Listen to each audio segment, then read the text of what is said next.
ராமானுஜ பராமோஜ இப்படி எஸ்ய தீபதः பிராப்யச்ச பிராபகம் வந்தே பிரணதார்த்தி ஹரி ஆத்ரே ராமானுஜ குரோः பௌத்ரம் ததாஸ்ரயம் யாமுனாரிய குரோः சூனும் பக்திசாரம் குரும் பஜே ஸ்ரீமத் கிருஷ்ண சமாஹாய நமோ யாமுன சூனவே யத் கடாட்சைன லக்ஷ்யானாம் சுலபः ஸ்ரீதர சதம். பரமகாருணிகனான பெரியவாச்சான் பிள்ளையை ஏன் வியாக்கியான சக்கரவர்த்தி என்று அழைக்கிறோம் என்பதே தலைப்பு. அடியனுக்கு அவரது அருளிச்செயல் வியாக்கியானங்களாலே அவரை வியாக்கியான சக்கரவர்த்தி என்று அழைக்கிறோம் என்பதை பற்றி அடியன் விண்ணப்பிக்கவில்லை. பயனன்றாகிலும் பாங்கல்லராகிலும் செயல் நன்றாக திருத்தி பணிகொள்ள வேண்டுமாய் பிரார்த்திக்கிறேன். வேதங்கள் எம்பெருமானை பேச முடியாமல் எதோவாச்சோ நிவர்த்தந்தே என்று திரும்பி வந்துவிட்டது. விண்ணுளாரிலும் மண்ணுளாரிலும் சீரியரான பெரியவாச்சான் இதையை பற்றி அடியேனால் என்ன பேச முடியும்? ஒரு பானை சோற்றுக்கு ஒரு சோறு பதம் என்பது போல இந்த 4000 திவ்ய பிரபந்தங்களாகிய சாகரத்திலிருந்து பெரியவாச்சான் பிள்ளையின் வியாக்கியானங்களாகிய ரத்னத்தில் இருந்து 1-2 எடுத்து அடியேன் விண்ணப்பித்து அதன் மூலமாக பெரியவாச்சான் பிள்ளை வியாக்கியான சக்கரவர்த்தி என்று அழைப்பதற்கு காரணம் அவருடைய அருளை செயல் வியாக்கியானங்களே என்பதை விண்ணப்பிக்கவில்லை. இப்போ சக்கரவர்த்தி என்று சொல்லுகிறோம். அவரை யார் சக்கரவர்த்தி அப்படி என்றால் உலகத்தை எல்லாம் யார் ஜெயித்தார்களோ அவர்களை சக்கரவர்த்தி என்று சொல்கிறோம். ஒரு நாட்டை ஜெயித்தால் ராஜா என்று சொல்றோம். ஆனால் உலகத்தை எல்லாம் ஜெயித்தவர் அப்படின்னாலும் சக்கரவர்த்திங்கிறோம். இப்ப பெரியவாச்சான் பிள்ளையை ஏன் சக்கரவர்த்தி என்றால் 2 காரணங்களாக நாம் அவரை சக்கரவர்த்தி என்று சொல்கிறோம். நான்முகனை நாராயணன் படைத்தான், நான்முகனும் தான்முகனாய் கந்தரனை தான் படைத்தான் என்றவாறு எம்பெருமான் பிரம்மாவை படைத்தார். பிரம்மாவை படைத்து இந்த லோகத்தை சிருஷ்டி பண்ணார். அதே போலவே எம்பெருமான் ஆழ்வார்களை படைத்து ஆழ்வார்கள் மூலமாக இந்த திவ்ய பிரபந்தத்தை சிருஷ்டி பண்ணார். அந்த பிரம்மா பிரபஞ்சத்தை சிருஷ்டி பண்ணார். ஆனால் நம்முடைய ஆழ்வார்கள் 4000 திவ்ய பிரபந்தங்களை சிருஷ்டி பண்ணார்கள். இப்பொழுது உலகத்தை ஜெயித்தவன் சொல்றோம். இப்ப சாஸ்திரம் அப்படின்னா உலகு அப்படின்னு ஒரு பேர் உண்டு. உலகுன்ற ஒரு பெயருக்கு சாஸ்திரம் ஒரு அர்த்தமும் உண்டு. இந்த 4000 திவ்ய பிரபந்தங்களே ஒரு சாஸ்திரம். அப்படிப்பட்ட சாஸ்திரங்களாக இந்த 4000 திவ்ய பிரபந்தங்களை இவர் ஜெயித்ததால் இவர் வியாக்கியான சக்கரவர்த்தி. எப்படி 4000 திவ்ய பிரபந்தங்களை இவர் ஜெயிச்சார் அப்படின்னா, இந்த 4000 திவ்ய பிரபந்தங்களுக்கு சாதாரணமாக நாம் அந்த பாசுரத்தை எடுத்துக்கொண்டோமானால் நம்முடைய ஞானத்திற்கு ஒன்றும் தெரியாது. அதுல ஏதோ ஆழ்வார் சொல்லியிருக்கார், நம்மளோட தமிழ்ல இருக்கு, நம்ம ஓரளவுக்கு தெரிந்து கொள்ள முடியுமே தவிர 100% ஆழ்வார்களின் திருவுள்ளங்களையும் எம்பெருமானை காட்டிக் கொடுப்பதும் பெரியவாச்சான் பிள்ளை வியாக்கியானம் செய்ததனால்தான் நமக்கு இந்த 4000 திவ்ய பிரபந்தங்களை அறிந்து கொண்டு புரிந்து கொண்டு எம்பெருமானை தெரிந்து கொள்கிறோமே தவிர அப்படியே ஆழ்வாரோட பாசுரத்துக்கு நம்முடைய ஞானத்திற்கு அது கிட்ட போக முடியாது.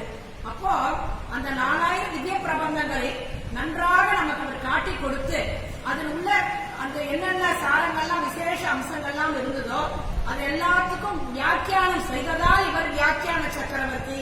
அதனால் இவர் அந்த 4000 திவ்ய பிரபந்தத்தை ஜெயித்தார், ஆழ்வார்களையும் ஜெயித்தார். நம்மால் ஒரு பாசுரத்துக்கு விளக்கம் எழுதினா நம்மளால முடியாது, அப்பா முடியாது அப்படின்னு பயந்து வந்துடுறோம். அப்போ நாம் ஜெயிக்கவில்லை. ஆனால் 4000த்திற்கும் சேர்த்து இவர் அர்த்த விசேஷங்களை அருளி செய்ததால் அந்த 4000த்தையும் ஜெயித்து ஆழ்வார்களையும் ஜெயித்து எம்பெருமானையும் ஜெயித்தார். அப்போ 4000 உலகுனா சாஸ்திரம். உலகத்துல உள்ள எங்கெங்கெல்லாம் ஸ்ருதி இத்திகாச புராணங்கள் என்னென்னலாம் எங்கெங்க சொல்லப்பட்டு இருக்கிறதோ அத்தனையும் இந்த 4000 திவ்ய பிரபந்தத்துல ஆழ்வார்கள் காட்டி கொடுத்திருக்கிறார்கள். அதை நமக்கு தீப பிரகாசமாக, நம் ஞானத்திற்கு தீபமாக, நம் அஜ்ஞானத்திற்கு தீபமாக, நம் போயிட்டு இருக்கோம் இல்லையா இந்த சம்சார பாதையில காட்டுல போற மாதிரி போயிட்டு இருக்கோம் இல்லையா, இந்த பாதைக்கு ஒரு சூரிய ஒளியாக நமக்கு அந்த அர்த்த விசேஷங்களை காட்டி கொடுத்து இதை ஜெயித்ததால் இவர் சக்கரவர்த்தி. சக்கரவர்த்தினா உலகத்தை ஜெயித்தவர். 4000 பிரபந்தமாகி உலகத்தையும் ஆழ்வார்களையும் ஜெயித்ததால் இவர் சக்கரவர்த்தி என்று சொல்லுகிறோம். மற்றொரு காரணம் என்னவென்றால், இப்போ நாம் எல்லாம் இந்த படிக்கிறோம், இந்த வியாக்கியானத்தை படிக்கிறோம். இப்ப படிக்கச்ச நமக்கு இவர் கொடுக்கிற வியாக்கியானங்கள் ஒண்ணு படிக்க படிக்க நமக்கு மனசுல ஒரு பக்தி வருது. அப்படியே ஆழ்வார் பாசத்துல நமக்கு ஒண்ணும் தெரியாது. ஆனா இவர் கொடுக்க ஒரு சின்ன பாசனமாக இருந்தாலும் சரி நமக்கு ஒரு பக்தி வருது. பக்தி வந்தவுடனே இந்த பக்தியினால் என்ன அடைகிறோம்? ஞானத்தை பெறுகிறோம். நம் பக்தி வர வர நமக்கு ஞானம். இந்த பக்தியும் ஞானமும் நமக்கு வந்து விட்டாலே நாம் பெறுவது இதுதான் வைராக்கியம். அப்ப ஞான பக்தி வைராக்கியம் இந்த மூணு நமக்கு கிடைக்கிறது. நமக்கு சாதாரணமா தபஸ் பண்ணாலோ இல்ல அன்னதானம் பண்ணாலோ இல்ல வேற சத்காரியம் பண்ணாலோ கிடைக்கவே கிடைக்காது. ஆனால் 4000 பிரபந்தத்துக்கும் பெரியமாச்சான் பிள்ளையோட வியாக்கியானங்களால் தான் நமக்கு ஞானம் தெரிகிறோம், பக்தி வருது, நமக்கு வைராக்கியம். வைராக்கியம் வந்தவுடனே நமக்கு என்ன நிறுத்தம் வந்துடுறது? எம்பெருமான தவிர நமக்கு வேற யாரும் கிடையாது. அவன் தான் சர்வ ரட்சகன். உபாயம் அவன், உபேயம் அவன். கலைவாய் துன்பம் கலையா தொழிவாய் கலைகன் மட்டிலே எனக்கு நீ தான் எனக்குன்ற நமக்கு ஒரு வைராக்கியம் வந்துடுறது. எம்பெருமான தவிர வேற எங்கேயும் நம்ம போறது கிடையாது. அதனால அப்ப அந்த வைராக்கியத்தின் மூலமாக நாம் பெறுவது என்னன்னா முதல்ல ஞானம் வந்து, பக்தி வந்து, வைராக்கியம் வருது. இதற்கப்புறம் நம்ம என்ன தெரிந்து கொள்கிறோம்? அதனோட வியாக்கியானங்கள் மூலமாக எது தத்துவம், அதுக்கு அடுத்தபடி இந்த மூன்றும் முதல் படி. இப்ப அடுத்தபடி நமக்கு சொல்லிக் கொடுக்கிறார். இது தத்துவம். தத்துவம் தெரிந்தவங்க எது ஹிதம் நாம் தெரிந்து கொள்கிறோம். அப்ப எது தத்துவம், எது ஹிதம், இது ரெண்டும் வந்தாலே நாம் நம்முடைய புருஷார்த்தத்தை அடைகிறோம். அப்ப கண்ணன் எம்பெருமான் பகவத்கீதையில தத்துவஹித புருஷார்த்தங்களை உலகத்தாருக்கு உபதேசித்து அருளினான். ஆனா அதை விட நமக்கு இன்னும் சுலபமாக அதுவா சம்ஸ்கிருதத்துல இருக்கு. இது இன்னும் நம்மளோட மணிப்பிரவாளமும் கிடையாது. ஆழ்வார்கள் அருளிச்சு அப்படியே தேனான தமிழ், திகட்டாத தமிழ், ஆறாவதுவான தமிழ்ல இருக்கிறதால பாமர மக்களும் அதை எளிதில் படித்து பயன்பெறுது. நம்மளோட இந்த மனுஷ ஜென்மா எதுக்கு? எம்பெருமான அடைந்து நாம் புருஷார்த்தத்தை அடைவதற்கு, நாம் புருஷார்த்தத்தை அடைவதற்கு இவருடைய வியாக்கியானங்கள் நமக்கு தத்துவஹித புருஷார்த்தங்களை நமக்கு காட்டி கொடுப்பதால் நாம் இந்த உலகத்தில் இந்த சம்சார பந்தத்திலிருந்து நாம் எம்பெருமானை போய் சேர்ந்துடுறோம். அப்ப இந்த உலகத்தை நாம் ஜெயிச்சிடறோம். நாம் ஜெயிச்சா பெரியவாச்சான்களை ஜெயிச்சான்னு அர்த்தம். இல்லைன்னா அஜ்ஞானத்துல திருப்பி மறுபடியும் இங்க பிறந்து திருப்பி இந்த சம்சாரத்துல இருந்து திருப்பி இதுல மாட்டின்னு இருந்தா உலகம் நம்மை ஜெயிச்சதுன்னு அர்த்தம். அப்ப உலகம் நம்மை ஜெயிக்க உடனே பெரியவாச்சான் பிள்ளை நாம் உலகத்தை ஜெயிச்சதால் நம் மூலியமாக பெரியவாச்சான் பிள்ளை இந்த உலகத்தை ஜெயிச்சதுனால அவர் சக்கரவர்த்தி. சாஸ்திரமாகிய உலகை ஜெயித்தார். அதனால் ஆழ்வார்களை ஜெயித்து பிரபந்தங்களை ஜெயிச்சதனால் அவர் சக்கரவர்த்தி. நம் போன்ற சாமானிய பிரபந்தர்கள் கண்ணன் எம்பெருமான் பகவத்கீதையில சொல்றா, வியாக்கியானம் பண்றார் பாஷிகார். இதுல வந்து பகவத்கீதைக்கு ஸ்ரீ பாஷ்யம் பண்றார், கீதா பாஷ்யம். கண்ணன் எம்பெருமான் என்ன பண்ணா தன்னுடைய சீல குணத்தாலையும் தன்னுடைய சௌந்தரிய லாவண்யத்தையும் காட்டி சாமானியமா இருக்கிற அக்ரூரன் மானாக்காரர் இவ்வளவு இருக்கிறவால ஒரு பாகவதராக ஆக்கினான் அப்படின்ட்டு பாஷ்யம் எழுதுறார். கீதா பாஷ்யத்துல வியாக்கியான அவதாரிகையில நம்ம எம்பெருமானார் கொடுக்கிறார். ஆனா கண்ணன் எவ்வாறு 12 இன்னும் சுலபமா இவர் நமக்கு காட்டி கொடுக்கிறார். அவர் வந்து நிரதிசய சௌந்தரிய சௌசீல்யாதி குணகண ஆவிஷ்காரேன அக்ரூர மாலா தாராதி பரம பாகவதான் கிருத்வா அப்படின்னு எம்பெருமானார் சாதிக்கிறார். சாமான்யமா இருக்கிற அக்ரூர மாலாதாரையும் ஒரு பாகவதரா ஆக்கினான் கண்ணன் 18 அத்தியாயங்கள் மூலியமாக சாதிக்கிறார். ஆனால் நம் பெரியவாச்சான் பிள்ளை தன்னுடைய 4000 திவ்ய பிரபந்த அருள் செயல் வியாக்கியானங்களால நம்ம முன்னாடியே பாகவதர்களா ஆயிட்டோம். நாம் எம்பெருமானின் அந்த புருஷார்த்தத்தை அடைவதற்கு நம்மையும் ஜெயித்து இந்த உலகத்தையும் ஜெயித்து 4000 பிரபந்தத்தையும் ஜெயித்து ஆழ்வாரையும் ஜெயிச்சதால் இவர் சக்கரவர்த்தி. ஒரு பானை சோற்றுக்கு ஒரு சோறு பதம் என்பது போல் நமக்கு இதை அவ்வளவு அழகாக காட்டி கொடுக்கிறார். என்ன காரணம் என்றால் 24,000 படி அப்படின்னா அதற்கு தேச நியமம், கால நியமம், அதிகார நியமம்லாம் உண்டு. எல்லாரும் போய் எடுத்த உடனே 24,000 படி எடுத்து படிச்சுட்டு நம்ம உள்ள புருஷார்த்தத்தை அடைஞ்சிரோம் எல்லாருக்கும் அது சாத்தியம் கிடையாது. அதுக்கு ஆச்சாரியன் முதல்ல இருந்து காலக்ஷேபம் கேட்டு அதுக்குண்டான அந்த தத்துவார்த்தங்கள் புரியக்கூடிய ஞானம் மனப்பக்குவம் வந்தாதான் அந்த 24,000 படி கிட்ட போக முடியும். சாமான்யமா எடுத்தோடனே ஒரு 24,000 படி நாமே வாசிக்கலாம் அப்படின்னா அந்த புத்தகத்தை எடுத்து வாசிக்க முடியாது. அப்படிப்பட்ட தத்துவார்த்தங்கள் சித்தாந்தங்கள்லாம் அதுல இருக்கு. அதே போலவே நம்முடைய தனி ஸ்லோக வியாக்கியானமாகட்டும், கத்திய வியாக்கியானம், ஸ்தோத்திர பாடங்கள் எல்லாமே வடமொழியில் இருக்கிறதுனால எல்லாருமே எடுத்து வடமொழி புலமை இருந்தாதான் தொட முடியும். அது வந்து ஒரு PhD லெவல்ல இருக்கிறவங்களுக்கு அது உபயோகமாகும். இது ஸ்கூல் லெவல்லயே நம்மள வந்து டபுள் ப்ரமோஷன் பண்ணிடுறாரு. ஏன்னா தமிழ் மொழியா இருக்கு, எல்லாரும் எடுத்து சுலபமா இருப்பா. வடமொழி பார்த்து பயந்து புக்க வச்சுட்டு பரவாயில்ல இருக்கா. ஆனா இது 4000 திவ்ய பிரபந்தங்கள்ல அந்த மாதிரி எந்த நியதியும் கிடையாது. சாமானியனையும் புருஷ புருஷார்த்தத்தை அடைவதற்கு இவர் வியாக்கியானம் செய்வதால் இவர் அருள் செயல் வியாக்கியானங்களாலே இவர் வியாக்கியான சக்கரவர்த்தி என்று கூறுகிறோம். உதாரணமா சொல்றோம் அப்படின்னா இன்னொரு விஷயம் வருதுல, இப்ப எவ்வளவோ மேதாவிகள் இருக்கா. ஒரு சாதாரண ஒரு புத்தகத்தை ஒரு டாக்டர் ஒரு புக்கு போடுறார், அந்த புக்கை போட்டா நம்ம டாக்டர் ஆயிட முடியாது. இல்ல ஒரு கணித மேதை ஒரு புக்கு போடுறார், அந்த புக்கை நம்ம படிச்சுக்கணும், நம்ம கணித மேதை ஆயிட முடியாது. ஆனால் இவருடைய வியாக்கியானங்களை படிச்சா நாம் எம்பெருமான திருவடி அடைகிறோம். அதுக்குதான் ஒரு வியாக்கியானம் எழுதியிருக்கார். என்ன அது மட்டும் இல்ல, நம்மளை மேதாவியே ஆக்கிறார். பெரியமாச்சான் பிள்ளை வியாக்கியானங்கள் யாரெல்லாம் படிக்கிறார்களோ எந்த பாசனம் ஆகட்டும் 100 பாசனத்தை படிச்சாலே நாம் மேதாவியா ஆயிடும். ஏன்னா அத்தனை விஷயங்கள் அதுல ஒரு பதத்திற்கே நிறைய கொடுக்கிறார். அதுதான் அவரோட ஒரு சிறப்பம்சம். எப்போ ஒரு கதாசிரியராகட்டும் ஒரு பாடலாசிரியராகட்டும் ஏதோ படிக்கணும், அப்புறம் நமக்கு அது மறந்து போயிடுது. ஆனால் பெரியமாச்சான் பிள்ளை வியாக்கியானங்களை படித்தா பசுவரத்தாணி போல் இருக்கும், அது மறக்கவே மறக்காது. ஏன்னா ஒரு பதத்திற்கு எடுத்துக்காட்டு சொல்லச்ச உதாரணம் சொல்லணும்னா ஸ்ருதி ஸ்மிருதி இத்திகாச புராணங்களும் எல்லாத்தையும் கொடுக்கிறாரு. அப்ப கொடுக்கச்ச நமக்கு அந்த பாசமும் நம்ம மனசுல பதியிடுது. அங்கங்க இந்த அர்த்த விசேஷங்களும் நம்ம தெரிஞ்சுக்கிறோம். இது மட்டும் இல்ல, வேதத்துல என்ன சொல்லியிருக்கு, உபனிஷத்துல என்ன சொல்றது, இதிகாச புராணங்கள் ஸ்ரீராமாயணம் பகவத்கீதை இந்த மாதிரி பல என்னென்னலாம் இருக்கும். ஆழ்வாரோட அருள்செயலேருந்து பல கொட்டேஷன்ஸ் கொடுக்கிறாரு. இப்படி பல ஸ்தோத்திர பாடங்கள், நீதி சாஸ்திரம் என்ன சொல்றது, இப்படி பலதை நம்ம பரிச்சயம் பண்ண வச்சு நம்ம ஒரு 10 கிரந்தம் படிச்சுட்டாலே நாம் மேதாவி ஆயிடுவான். அதனாலதான் அவர் வியாக்கியான சக்கரவர்த்தி. வெறும் எல்லாரும் எழுதலாம், எல்லாருமே எல்லா ஆசிரியர்களும் அதுக்கு விளக்கம் கொடுக்கலாம். ஆனா மற்றவாளையும் மேதாவியா ஆக்கணும் அப்படின்னாக்க அவர் சக்கரவர்த்தியா இருந்தாலும் முடியும். அது அப்போ நம்மள பரிபாலனை பண்ற, நம் சரீரத்தை பரிபாலனம், நமக்கு ஒரு ஒழுங்கு வருது. நம்ம எப்படி ஒரு சக்கரவர்த்தினா ஒரு நாட்டுல எல்லாருக்கும் சமமா பாக்கிறோம்னா சக்கரவர்த்தி, எல்லாருக்கும் சமமா பண்ணணும். இப்ப மற்றதெல்லாம் அப்படி கிடையாது. இவர் யார் படிச்சாலும் என்ன காரணமா இருந்து எப்படி படிச்சாலும் எல்லாருக்கும் சமமான அந்த ஞானத்தை கொடுக்கறதுனால இவர் சக்கரவர்த்தி. அது மட்டும் இல்ல, இப்ப தசரத சக்கரவர்த்தி யஜ்யத்துல பாயசம் பெற்று 4 சத்புத்திரர்களை பெற்றார்.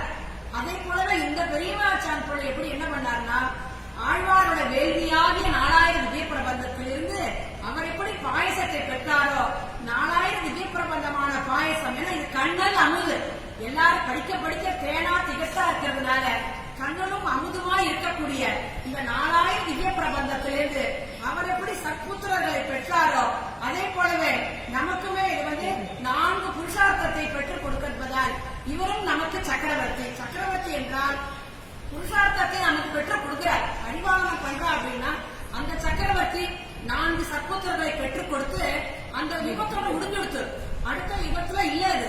ஆனால் இந்த சக்கரவர்த்தி, இந்த பெரியமாச்சான் பிள்ளை சக்கரவர்த்தி இன்னும் யாரெல்லாம் திவ்ய பிரபந்த வியாக்கியானங்கள் எல்லாம் படிச்சுட்டு இருக்கோமோ இன்னமும் 4 பேரையுமே 4 புருஷார்த்தத்தை அவ கொடுத்த மாதிரி நம்ம போல இருக்கிற இந்த லோகத்துல இருக்கிறவர்களுக்கெல்லாம் புருஷார்த்தங்களை அடையறதுக்கு செய்யறதுனால இவருமே சக்கரவர்த்தி.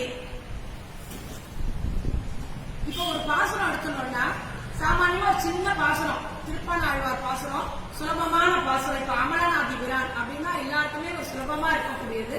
அந்த அமலநாதி பிரான் பாசனத்துல அமலன் ஆதிப்பிரான் அடியார்க்கு என்னை ஆட்படுத்த விமலன், எளிமையான ஆழ்வார் சுலபமான பாசனம் தான் அடிய திருஷ்டாந்தத்தில் எடுத்துருக்கேன். இப்ப அமலன் அப்படின்னு ஒரு முதல் பதம். இந்த அமலன்றதுக்கு நம்ம ஒரு வியாக்கியானம் பார்த்தோம் அப்படின்னாக்க சாதாரணமா என்ன தோணும் நமக்கு, அமலன்னா பரிசுத்தமானவன் அப்படின்னு தான் தோணும். இங்க பெரியவாச்சான் வியாக்கியானம் கொடுக்கிறார். அமலன்றதுக்கு ஆழ்வார் சொல்றாராம், தாழ்ந்த குலத்தில் பிறந்த தாம் அனாதி காலமாக இந்த சம்சார சாகரத்தில மாட்டின்று உழன்று இருந்து பெரிய பெருமாள் ஸ்ரீரங்கத்துல போய் ரங்கநாதரை போய் நாம் எப்படி அவர் கிட்டக்க அணுகுவது தயக்கமா இருந்தோம் அந்த ஆழ்வாருக்கு. ஏன்னா அனாதிகால சம்சார பிணி, இந்த பிணியிலே இருந்துட்டோம், இந்த பிணியில இருந்தோம், தாழ்ந்த குலத்தில் வேற பிறந்துட்டோம், நான் போய் எப்படி ரங்கநாதர் கிட்டக்க போக முடியும் அப்படின்னு தயக்கத்துல அவர் கிட்டக்க போகாமே இருந்தாராம். ஆனா பெரிய பெருமாளிடம் வந்து சேர்ந்த பிறகு அந்த பெருமாளோட ஒரு முகோல்லாசம், ஒரு பூரிப்பு, ஒரு பாய்ப்பு, ஒரு சந்துஷ்டி, இது எல்லாத்தையும் பார்த்த உடனே இவருக்கு தோணித்தான் அப்படி குற்றம் இல்லாதவன் அப்படின்னு தோணித்தான். அப்பா அமலன் அப்படின்னு அங்க சாதிக்கிறார் வியாக்கியானத்துல. தாழ்ந்த குலத்தில் பிறந்து சம்சார சாகரத்துல இருந்து தயங்கி எப்படி நம்ம பெருமாள் கிட்ட போனா நம்மளோட குற்றம் ஏதாவது பெருமாளுக்கு வந்துருமோன்னு தயங்கினவருக்கு இருக்கு. இவரை பார்த்தவொடனே ஒரு பூரிப்புல அவர் சந்தோஷத்தை பார்த்த உடனே அமலன் குற்றம் இல்லாதவங்கிற முதல் பதத்துக்கு முதல் வியாக்கியான அமலன் கொடுக்கிறார். அதுக்கப்புறம் சொல்ற இது மட்டும் கிடையாது, இந்த எம்பெருமான் எப்படி பெரிய பெருமான் தாழ்வுகளுக்கெல்லாம் எதிர்த்தட்டா இருப்பவனாம். எம்பெருமான் ஸ்ரீரங்கத்துல பெரிய பெருமாள் எல்லா தாழ்வுகளுக்கும் எதிர்த்தட்டாக இருப்பான். எதிர்த்தட்டாக இருப்பதோடு மட்டுமல்லாமல் யாரெல்லாம் எம்பெருமானை ஆசிரியக்கின்றனரோ அவருடைய தாழ்வையும் களைச்சு விடுவானாம். அவனோட தாழ்வுமே போயிடுமா. அப்ப அதுக்கு அமலன் அடுத்த வியாக்கியம் இரண்டாவதா கொடுக்கிறார். எல்லா தாழ்வுகளுக்கும் எதிர்த்தட்டு யாரெல்லாம் அவரை அடிபடுகிறார்களோ அவர்களை தாழ்வுகளையும் போக்குபவன் அந்த எம்பெருமான் சொல்லிட்டு இங்க ஒரு திருஷ்டாந்தம் கொடுக்கிறார். சாந்தோக்கிய உபனிஷத்துல இருந்து இங்க ஒரு எடுத்துக்காட்டு மேற்கோள் சொல்றார். அபகத பாப்மா விசரகா விமிருத்திகு அபிபாசகா சத்தியகாமகா சத்தியகாம சங்கல்பகான் கொடுக்கிறார். எம்பெருமான் பிணியற்றவன், நோயற்றவன், மூப்பற்றவன், சொல்ற பாவமற்றவன், எல்லா கல்யாண குணங்களும் உடையவன், தடையற்ற சங்கல்பத்தை உடையவன்ட்டு சொல்றார். இந்த திருஷ்டாந்த சாந்தோக்கிய உபனிஷத்து சொல்றார். இந்த திட்டாங்க சொல்லிட்டு சொல்ற என்ன காரணம்னா இந்த ஜீவாத்மா பரமாத்மா ரெண்டும் ஒரே குணங்களாக இருந்தாலும் நமக்கு இந்த ஜீவாத்மாக்கு சரீரத்தினால இந்த பிரகிருதி சம்பந்தத்தினால இப்படி இருக்கு. ஆனா முக்தி தசையில எம்பெருமான் அவனுக்கு இந்த குணங்களை கொடுத்து விடுகிறான் என்று சொல்லிட்டு சொல்ற பரிசுத்தமா இருக்கான் எம்பெருமான். ஆனா மத்தவனை எப்படி பரிசுத்தமா ஆக்குறான் அப்படின்றதுக்கு அங்க நம்மாழ்வாரோட ஒரு இதை சொல்ற. நம்மாழ்வார் திருவாய்மொழி வியாக்கியானம் ஒரு வாசனத்து வரையும் சொல்றாங்க. எம்பெருமான் எல்லாரையும் பரிசுத்தப்படுத்துவான். ஏன்னா அவனோட திருவடி எப்படி இருக்குன்னா துயர் அரு சுடர் அடியா இருக்கான். எம்பெருமானோட திருவடி துயர் அரு சுடரடியா இருக்கச்ச நாமும் எம்பெருமான போய் ஆசிரியக்கச்ச நம்மையும் பரிசுத்தமாக்குறான். நம்ம இத்தனை பாவங்கள் கர்மாக்கள் வச்சிருந்தாலும் நம்மை பரிசுத்தி ஆக்குறதுனால அமலன் அடுத்த அமலன் கொடுக்கிறார். அதுக்கப்புறம் சொல்றார் ராமா ஸ்ரீராமாயணத்துல ஒரு திருஷ்டாந்தம் சொல்றார். ராமா நீ லோகத்தெல்லாம் பரிசுத்தப்படுத்துவேப்பா அப்படின்னு அகஸ்தியர் சொல்றாங்க உத்தரகாண்டத்துல. அந்த இடத்துல அந்த ராமாயணத்திலிருந்து ஒரு திருஷ்டாந்தம் சொல்றாரு. பாவனகா சர்வலோகான சொமேவ ரகுநந்தனா அப்படின்னு அங்க ஒரு திருஷ்டாந்தம் சொல்றாரு.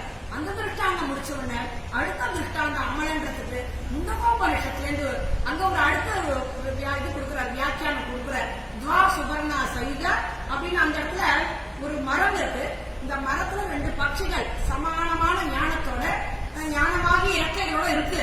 ஒரு பட்சி இந்த கர்ம பலனை புஷிக்கிறதா, பலத்தை புஷிக்கிறது. இன்னொரு பட்சி இப்படி பார்த்துட்டே இருக்கு, பிரகாசமா இருக்குங்கிற. இந்த மரம்ங்கிறது நம்மளோட சரீரத்தை சொல்ற. இந்த 2 பட்சிங்கிறது ஒண்ணு ஜீவாத்மா, ஒண்ணு பரமாத்மா. இந்த ஜீவாத்மா பழத்தை சாப்பிடுறதுனால இந்த கர்ம பலத்தை அனுபவிச்சிருக்கு. ஆனா அந்த பரமாத்மாவோட மற்றொரு பட்சி இந்த கர்ம பலம் கிடையாது, பிரகாசமா இருந்துட்டு இருக்கு அப்படிங்கிறார். இதையே இங்க சொல்றாரு அப்படின்னா இவர் தாழ்ந்த பிறவியில் பிறந்தாலும் எம்பெருமான போய் ஆசிரியிச்சாலும் இவரோட தாழ்மையும் இவரோட குற்றமும் அவர்கிட்ட வரையா எம்பெருமானுக்கு சொல்லிட்டு நீச்சனே நிறை ஒன்றுமே மறுபடியும் ஆழ்வார் பாசனத்தை சொல்றார். அப்ப அமலநாதிகிறான் பாசனத்துல ஒரு வரி அமலநாதிகிறான் நம்ம அடியாருக்கு என்னன்றது அமலன்ற ஒரு பதத்துல இந்த ஒரு பதத்தை பார்த்தாலே நமக்கு முண்டுகோபனிஷத்துல இருக்க தத்துவார்த்தம் புரியுது. அதுக்கப்புறம் சாந்தோக்கிய விஷயத்தை சொல்றார். அப்புறம் ஆழ்வார் பாசனத்துல 2 இடத்துல திருஷ்டாந்தம் கொடுக்கிறார், ஸ்ரீராமாயணத்திலும் திருஷ்டாந்தம் கொடுக்கிறார். இப்ப நம்ம இது படிச்சாலே அமலன்னா பரிசுத்தமானவன்றதுக்கு எங்கெங்க எடுத்து கொடுக்கிறார். அப்ப யாரெல்லாம் சுலபமான பாசனமான எளிமையான ஆழ்வார் பாசனத்தை ஒரு பதம் பார்த்தாலே அவர் ஞானியா அவர் மேதையா இருந்தாலும் நம்மையும் மேதையாக்கி விடுவதால் இவர் வியாக்கியான சக்கரவர்த்தி. இதுலயே அடுத்தது பரியனாகி வந்தேன்ற இது எப்படின்னா இவ்வளவு தூரம் சொல்றாரு இல்லையோ, கண்டிப்பு ஹாஸ்யம் 2மே இருக்கும் அவருக்கு. பெரியவாச்சாரியோட வியாக்கியானத்துல தானே கேள்வி கேட்டு பதில் சொல்றார். கடைமுறை விளக்கம்னு பேரு. அப்புறம் சாமான அதிகாரியான்ட்டு அதையும் வேற கொடுப்பார். ஒரு பொருளுக்கு ஒரு பதத்துக்கு 2 பொருள் சொல்றார். இதெல்லாம் இவரோட ஸ்பெஷாலிட்டி. அடுத்ததுல சொல்றார் ஹாஸ்யம் கண்டிப்பு 2. பரியனாகி அவன் உடல் கீழ சொல்றார். பரியன்னா மறுத்தவன் அர்த்தம். இந்த இடத்துல சொல்றாரு அவர் சாதாரணமா இதுல பாசுரங்களை பார்த்தா எம்பெருமான குண்டா இருக்காங்க, சந்தோஷமா இனிமையா இருப்பாங்க. நந்தனார் கலிப்புரை அப்படின்னு வச்சா இனியனா இருக்காங்க. ஆனா இவன் அசுரன், இவன் பரியனா இருக்காங்கன்னா எனக்கு கோபம் வருது. சொல்ற என்ன இப்படி இவன் குண்டா இருக்கான், குண்டா இருக்கலாமா? எம்பெருமான நினைச்சு உருகி நீராய் 5 கரையை உருக்குகின்ற நெடுமாளில் உடம்பு உருக வேண்டாமா? உடம்பு உருகி உடம்பு இழைக்க வேண்டாமா? இப்படி பெருக்க இருக்கான இடம் இல்ல. கையெறியும் பண்ணணும் ஒரு பாரிப்பு வச்சிருந்து அந்த பாரிப்புல உடம்புல இழைக்க வேண்டாமா? இப்படி பெருக்க இருக்கான இடம் இல்ல. அவன் கல்யாண குணங்களை நினைச்சு அந்த ஏதாவது ஒரு கல்யாண குணங்களையா நினைச்சு உடம்பு இழைக்கலாமோ அதுவும் இல்லையே. இப்படி இவன் பெருக்க இருக்கானே வேண்டாம். சேஷியாம் எம்பெருமான் சேஷி, நாம் சேஷன். இந்த ஜீவாத்மா பரமாத்மாக்கு கட்டுப்பட்டதுன்னு நினைச்சா உடம்பு உருகுவேன். எம்பெருமான ஒரு தாகமும் இல்லையே, கைங்கரியமும் இல்லையே. இல்ல அவனை பத்தி கல்யாண குணங்களை பேசலாமே அதுவுமே இல்லையே. இப்படி உடம்ப வளர்த்திருக்கானேன்னு. ஏன்னா நம்மளோட சரீரங்களே நமக்கு எம்பெருமானுக்கு கைங்கரியம் பண்றதுக்கு தான். என்ன காரணம் என்றால் எம்பெருமான் நமக்கு இந்த சரீரம் கொடுத்தது கரணகளை வரையவே கடைக்கும் தயமான மனாகான்ட்டு அவனுக்கு கைங்கரியம் பண்ணணும், அடியார்களுக்கு கைங்கரியம் பண்ணணும், இதுக்குதான் கொடுத்துருக்கா. இப்படி கொடுத்த உடம்ப இப்படி இல்லாம என்னமோ பண்ணிட்டு இருக்கானேன்னு அவனுக்கு இல்லைன்னாக்கா இப்படி சொல்ல மாட்டார். சொல்லிட்டு கடைசியில சொல்ற, ஊட்டி விட்ட பன்றி கூட உடம்பைய வளர்த்தான் காண இத்தனைங்கிற. ஊட்டி வளர்த்த பன்றி போல் ஆசியமும் இருக்கு, அவருக்கு கோபமும் வருது. இப்படி உடம்ப வளர்த்திருக்காங்க அவன் பரியநாயகன் இரண்டின சொல்றாரு, ஊட்டி வளர்த்த பன்றி போல் உடம்பை வளர்த்தான் காண இத்தனை உடம்ப வளர்த்திருக்கான. யாருக்கும் ஒன்றும் பிரயோஜனம், அடியாருக்கும் பிரயோஜனம் இல்லை. இந்த உடம்பு எம்பெருமானுக்கும் பிரயோஜனம் இல்லை. இல்ல வெறும் உட்காந்து மனசாலையா நினைச்சிருக்கலாமே. எம்பெருமான பெறணும், சர்வேஸ்வரனை பெறணும்னு ஒரு துறையும் இல்லையே, எதுத்துக்கும் புண்ணியம் இல்லாம உடம்ப வளர்த்திருக்கான் அப்படின்னு இந்த இடத்துல ஹாசிய கொடுக்குற. சாதாரணமாக பெரியவாச்சான் பிள்ளை இது பண்ணச்சு, வியாக்கியானம் பண்ணச்சு, அவருக்கு ஒரு தனியும் ஒரு இதுவா இருக்கும். சில பதங்களுக்குலாம் நாம் ஒண்ணு நினைச்சுட்டு இருப்போம், ஆனா அவர் அதுக்கு ஒரு வியாக்கியானம் கொடுப்பார். அதுதான் வியாக்கியான சக்கரவர்த்தி. இப்போ நாச்சியார் திருமொழியில பொல்லா குரல் உருவாய்ங்கிற ஒரு இடத்துல ஆண்டாள் நாச்சியார். சாதாரணமா நம்ம என்ன பொல்லா குரல் உருவாயினா திருப்பாவில பொல்லா அசுரன் என்ற அவனை சொல்லச்ச நல்லவனும் இருக்கான், பொல்லா அரக்கனை கிள்ளி கடந்தாருங்கிறான். அப்போ பொல்லா அரக்கன்னா விபீஷணன் சொல்றாரு, நல்லவனும் இருக்கான், அதனால பொல்லான்னு சொல்றார். பொல்லா அரக்கனை கிள்ளி கடந்தாருன்னா அவனோட ராவனோட தம்பி சகோதரன் இவன் விபீஷணன் இருக்கான். அதனால விபீஷணனை மனசுல வச்சிருந்து பொல்லா அரக்கனைன்னு சொல்லிட்டு ஆவான். அந்த இங்க நம்ம என்ன நினைச்சுப்போம், பொல்லா குரல் உருவாயினா அப்ப நல்லவன் யாரோ ஒரு குரல் உருவாய் இருக்கு அவங்களுக்கு நினைச்சுப்போம். ஆனா பெரியவாச்சாம வியாக்கியத்துல அப்படி இருக்காது, நம்ம அனுமானிக்கவே முடியாத ஒரு பதம் கொடுப்பாரு இருக்கு. அந்த இடத்துல என்ன சொல்ற, ஆண்டாள் நாச்சியார் கண் எச்சில் வாராமைக்கு கறி பூசிக்கிறாள் அப்படிங்கிற. ஏன்னா நம்ம போய் அப்படியே திருஷ்டி பண்றோமா, ஏன்னா அப்படி ஒரு வாமனம் வருமா, அப்படி ஒரு தேஜஸ், அப்படி ஒரு சிரேஷ்டமான ஒரு குழந்தை வந்து நின்றுச்சுன்னா இப்படி இருக்கே அப்படின்னு அது கொடுக்குற பதவுரையில. விலட்சணமான வாமன ரூபத்தை உடையவன் தான் பதவுரையில கொடுக்குற. ஆனா வியாக்கியானம் வரைச்ச கண் திருஷ்டி வாராமைக்கு கை பூசிக்கிறாள் ஆண்டாள். யாராவது பார்த்துட்டு இவ்வளவு அழகா இருக்கேன் திருஷ்டி வந்துட்டுனா என்ன பண்றது இந்த குழந்தைக்கு அப்படின்னு நினைச்சுட்டு அடுத்து சொல்ற, உலகத்துல நடை ஆடாத ஒரு வடிவமா இருக்கணுமா, அதனால பொல்லான்னு சொல்லலாம். அடுத்த இவரே கேள்வி கேட்கிறார், ஏன் அப்ப அழகு குரல் உருவாயின்னு சொல்லலாமே, ஏன்னா எம்பெருமான் அவ்வளவு தேஜஸா இருக்கான், அப்படி ஒரு அழகு விலட்சணமான திருமேனியோட வந்து நிக்கிறான் வாமன ரூபம், அப்போ அழகு குரல் உருவாயின்னு சொல்லக்கூடாதுன்னா அந்த சொல்ற லோகத்தை எல்லாரும் என்ன நினைச்சுப்பாங்க, அழகுனா தங்களுக்கெல்லாம் என்னென்ன அழகு உலகத்துல தெரியுமோ அந்த அழகோட நினைச்சுருவாளாம், சாமி வந்துருமா.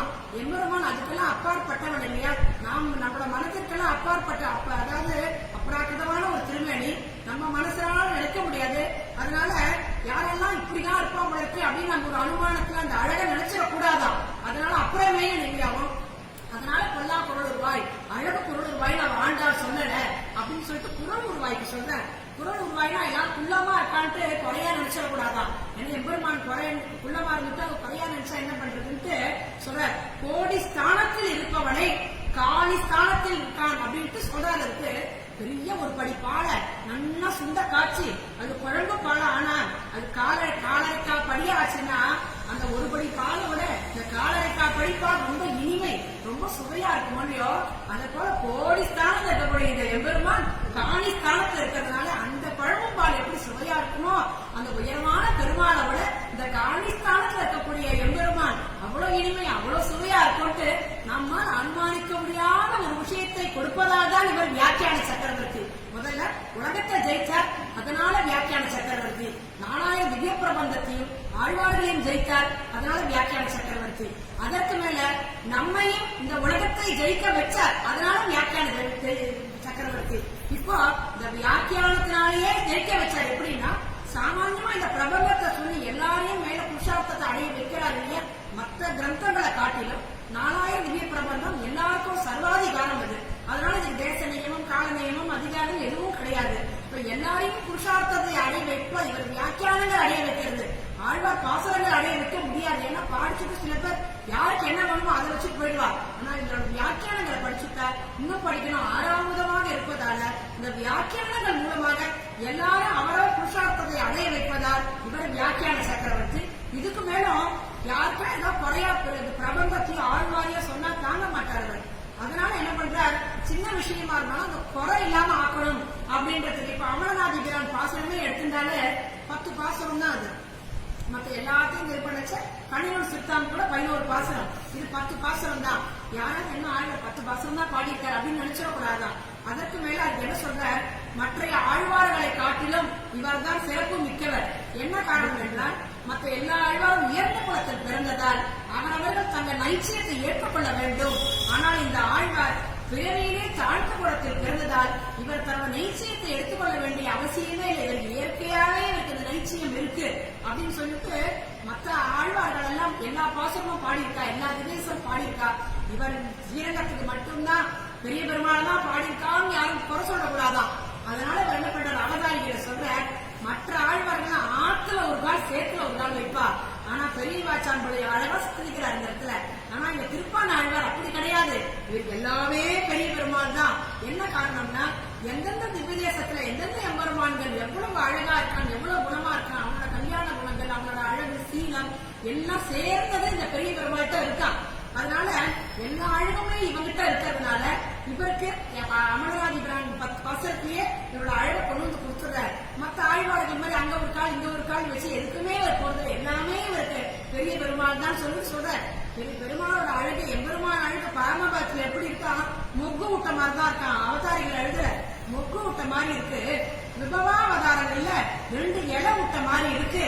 ஆனா இங்கதான் அர்ச்சாவதற்கு நல்லா செழித்து தலைத்து ஓங்கி இருக்கு. ஏன்னா இது எப்படி இருக்குன்னா அதிலே தேங்கின மடுக்கல் போல அர்ச்சாவதாரம் சொல்ற மாதிரி நாகத்துக்கு யாருக்கெல்லாம் தீர்க்கம் வேணுமா அந்நியல்லி இப்படி தீர்க்கம் சாட்டுக்கிற மாதிரி எம்பெருமான் இங்க வந்து 2 காவிரிக்கு நடுவுல இங்க சயனிச்சிருக்கிறது. நம் போன்ற அடியார்களுக்கு ஆசிரியக்கணுமே தான் அங்க வந்து படுத்துட்டு இருக்கான். அதனால ஆழ்வார் சாதிக்க ஆழ்வார். அதனாலதான் மற்ற இந்த திவ்யதேசத்துக்கு அவர் போகல. அவருக்கு வேண்டியது பெரிய பெருமாள். எல்லா குணநலங்களும் அந்த பெரிய பெருமாள்கிட்டே இருக்கிறதுனால என்ன இப்படி சொல்ற யாராவது ஒருத்தர் 2 கேட்டான் இவர் வந்து வேற மங்களாசாசனம் பண்ணலையே என்ன ஒரு 10 பாசனம் தான் பாடி இருக்காரு கேட்கக்கூடாதான். அதுக்கு அவர் பரிஞ்சு சொல்றாரு. அப்ப சொல்றார் தொண்டரடி படியாழ்வார் இந்த எம்பெருமானை தான் பாடியிருக்கார். அதை யாராவது கேட்கலாம் இல்லையா, ஏன் அவரும் இந்த பெருமாளை மட்டும்தானே பாடியிருக்காரு. அதுக்கும் ஒரு திருஷ்டாந்தம் சொல்றாரு. அவர் அவதாரிக்கல தொண்டரடி படியாழ்வார் இந்த எம்பெருமானை தான் பாடியிருக்கார். ஆனா நடுநடுவுல பிற சமயத்தெல்லாம் கொஞ்சம் கண்டிக்கிறார். அது மட்டும் இல்ல மற்றவர்களுக்கு உபதேசம் பண்ற. நம்ம ஒரு அனுபவிக்கிறோம் எம்பெருமான நினைச்ச நமக்கும் எம்பெருமானுக்கு மட்டும்தான் இருக்கணும். வேற எந்த இடத்துக்கும் நமக்கு அதெல்லாம் வரக்கூடாது. நமக்கு அப்படி உபதேசம் பண்றதோ இல்ல மற்ற சமயத்தை சொல்றதோ நம்மளோட அனுபவத்துக்கு எல்லாம் தடை. அப்ப அவருக்கு தடையா போயிடுச்சு அதெல்லாம். அதனால அவரை காட்டிலும் அமரநாதி பிரானுக்கு அருளி செய்த திருப்பான ஆழ்வார் தான் ரொம்ப ஒஸ்திங்கிறத ஸ்தாபிதம் பண்றாரு. அப்போ எந்த கிரந்தத்தை எடுக்கிறோமோ அதுக்கு சொல்றோம் வக்திரு வைலட்சண்யம், பிரபந்த வைலட்சண்யம், விஷய வைலட்சண்யம் சொல்றோம் இல்லையா. அதை வந்து அழகாக காட்டி கொடுப்பார். இவருக்கு இணை இவர் தான், யாருமே கிடையாது. அதனாலே இவர் வியாக்கியான சக்கரவர்த்தி. இதுக்கு மாதிரிதான் அதுலயும் நாச்சியார் திருமொழியில கூட எல்லாரும் கேட்கிற ஆண்டாள் நாச்சியார் சொரூபம் தெரிஞ்சவளாச்ச. ஏன்னா அவளுக்கு எம்பெருமான் தான் உபாயும் உதயம் தெரியும், உனக்கே நான் ஆட்சேபம் சொன்னவோவோ அப்படி இருக்கச்ச இந்த மன்மதன் காலில் போய் விழலாமா அப்படின்னு யாராவது கேட்டுவிடக்கூடாதுன்றதுக்கு எழுதுறாரு அவதாரிக்கிறார். அதாவது லோகத்துல எம்பெருமானை அடையணும்ன்ற எண்ணத்துல ஆண்டாள் இருந்தா கலக்கத்துல இருந்தா அவளுக்கு நாங்க என்ன பண்றோம் என்ன பண்ணலன்னு தெரியாது. சின்ன சிறுமி அவளுக்கு என்ன பண்ண நல்லது கட்டது கூட தெரியாத குழந்தைவோ. அதனால எம்பெருமான அடையச்ச எது வழியாவது அடையலாமா அப்படின்னு அந்த 2 திருஷ்டாந்தம் சொல்ற. ஹனுமார் பாவோ நாண்யத்துல கச்சது எனக்கு வைகுண்டம் கூட பரமபதநாதன் கூட வேண்டாம்னு சொன்னவர். ஆனா நமஸ்து வாசஸ்பதியேன்னு சொல்ல ராமகாரியம் பொறுத்து போச்ச, எம்பெருமானுக்கும் போச்ச, சீதா பிராட்டி காரியமா போச்ச. அப்போ ஒரு தள்ளுபடி அங்க பரவாயில்ல, நமக்கு ரொம்ப முடியல, மழை கொட்டுறது இல்ல ரொம்ப வெயில், ஏதோ அங்கங்க ஒரு இடத்துல நம்ம ஒதுங்குறோம் பாருங்க சில இடங்கள்ல. அந்த மாதிரி எம்பெருமான் காரியமா போச்ச இது பரவாயில்ல.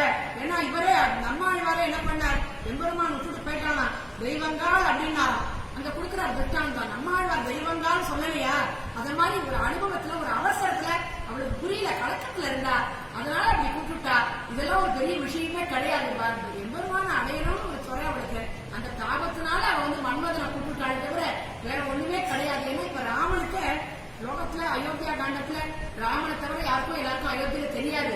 அப்படி இருந்தாலுமே அவெல்லாம் என்ன பண்ணாலும் அங்க இருக்கிற வயோதிகர்கள் குழந்தைகள்லாம் ராமனுக்கோசரம் மற்ற தெய்வங்களை வேண்டிண்டாளாம். அப்போ ஒரு வேண்டிக்கலையா அந்த மாதிரி ஏதோ ஒரு மன்மனை கூப்பிட்டா. ஏன்னா குமார சம்பவத்துல பிரிந்த காவலர்களை ஒன்று சேர்ப்பானா மன்மதன்.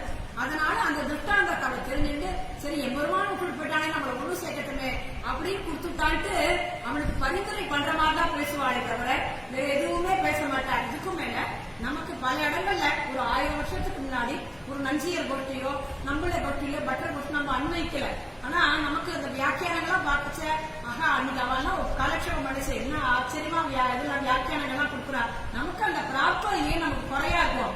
அந்த குறை போக இவரோட வியாக்கியானம் பண்ணச்சேரு அங்கங்க அர்த்த விசேஷங்கள்ல அந்தந்த இடத்துல நமக்கு காட்டி கொடுப்பார். இப்போ மென்னடை அன்னம் பறந்து விளையாடும் விழிபுத்தூர் அதுல வரைச்ச என்ன பண்றார், அந்த பெருமானோட திருவடி பார்க்கணும், பொன்னடி காண்பதோர் ஆசையிடான்றார்.